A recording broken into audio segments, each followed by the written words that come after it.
Ninth utterance. Since you are one of the people of my household, and since you are faithful in my kingdom, all that you do must meet the standards that I require. I do not ask that you be nothing more than a drifting cloud, but that you be gleaming snow, and possessed of its substance and even more its value. Because I came from the Holy Land, not like the lotus, which has only a name and no substance because it came from the mire and not the Holy Land.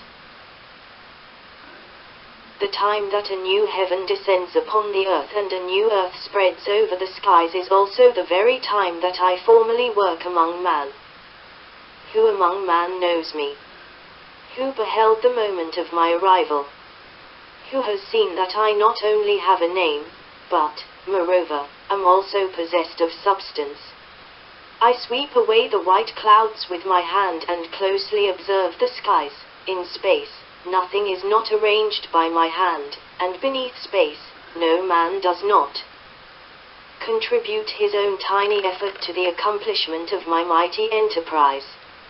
I do not make onerous demands of the people on earth, for I have always been the practical God, and because I am the Almighty that created man and knows man well. All people are before the eyes of the Almighty. How could even those in the remotest corners of the earth avoid the scrutiny of my spirit? Although man knows my spirit, he also offends my spirit. My words lay bare the ugly face of all people, and lay bare the innermost thoughts of all people, and cause all upon earth to be made plain by my light and fall down in the midst of my scrutiny. But though man falls down, his heart does not dare to stray far from me. Among the creatures, who does not come to love me because of my deeds? Who does not yearn for me as a result of my words? In whom are not born feelings of devotion because of my love? It is only because of the corruption of Satan that man is unable to reach the realm as required by me. Even the lowest standards that I require produce misgivings in him, to say nothing of today, the era in which Satan runs riot and is madly despotic, or the time when man has been so trampled by Satan that his entire body is caked in filth. When has man's failure to care for my heart as a result of his depravity not caused me grief? Could it be that I pity Satan? Could it be that I am mistaken in my love? When man disobeys me, my heart secretly weeps. When man opposes me, I chastise him.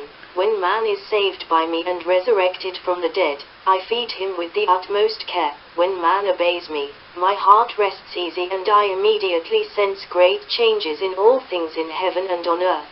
When man praises me, how could I not enjoy it? When man witnesses me and is gained by me, how could I not be glorified? Could it be that all man does is not governed and supplied by me? When I do not provide direction, people are idle and quiescent, and, behind my back, they engage in those laudable dirty dealings. Do you think the flesh, with which I clothe myself, knows nothing of your actions, your behavior, and your words? Many years have I endured the wind and the rain, and so too have I experienced the bitterness of the human world, yet upon closer reflection, no amount of suffering can make man of flesh lose hope in me, much less can any sweetness cause man of flesh to become cold, downhearted, or dismissive toward me. Is man's love for me really limited to either no pain or no sweetness? Today, I inhabit flesh and have begun to officially carry out the work that I must do, yet though man fears the voice of my spirit, he disobeys the substance of my spirit. I need not elaborate upon how difficult it is for man to know the me of the flesh in my words. As I have said before, I am not exacting in my requirements, and it is not necessary for you to achieve a full knowledge of me, for man is lacking. This is an inherent condition, and acquired conditions are incapable of making up for it. You need only know all that is done and said by the me in fleshly form. Since my requirements are not exacting, it is my hope that you can come to know, and that you can achieve. You must rid yourselves of your impurities in this filthy world, must strive to make progress in this backward family of emperors, and must not cut yourselves some slack. You should not be the slightest bit lenient toward yourself. You would need to devote great time and effort in order to know that which I utter in a single day, and the knowledge of even a single sentence spoken by me is worthy of a lifetime's experiencing. The words I speak are not vague and abstract. They are not empty talk. Many people hope to gain my words, but I pay them no heed. Many people yearn for my fatness, but I give them not a bit. Many people wish to see my face, yet I have ever hidden it. Many people listen intently to my voice, but I close my eyes and tilt back my head, unmoved by their yearning. Many people fear the sound of my voice, but my words are always on the offensive. Many people are fearful of seeing my face, but I deliberately appear to strike them down. Man has never truly seen my face and has never truly heard my voice, for he does not truly know me. Even though he is struck down by me, even though he leaves me, even though he is chastised by my hand, he still does not know whether all that he does is truly after my own heart, and is still ignorant of just whom my heart is revealed to. From the creation of the world until today, no one has ever truly known me, or truly seen me, and though I have become flesh today, you still do not know me. Is this not a fact? Have you ever beheld even a little of my actions and disposition in the flesh? In heaven is where I recline, and beneath heaven is where I find rest. I have somewhere to dwell, and I have a time for when I display my powers. If I were not on earth, if I did not conceal myself within flesh, and if I were not humble and hidden, would heaven and earth not have already been changed long ago? Would you, the people of mine, not have already been used by me? Yet there is wisdom to my actions, and although I am fully aware of man's deceit, I do not follow his example, but instead make an exchange for it.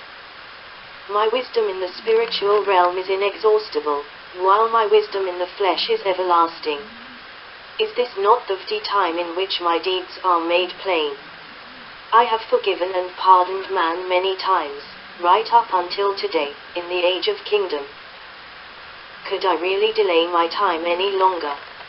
Although I have been somewhat more merciful toward the fragile man, once my work is complete, could I still bring trouble upon myself by doing old work?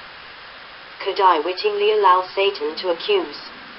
I do not need man to do anything but accept the reality of my words and the original meaning of my words. Though my words are simple, in substance they are complex, for you are too small, and have grown too numb.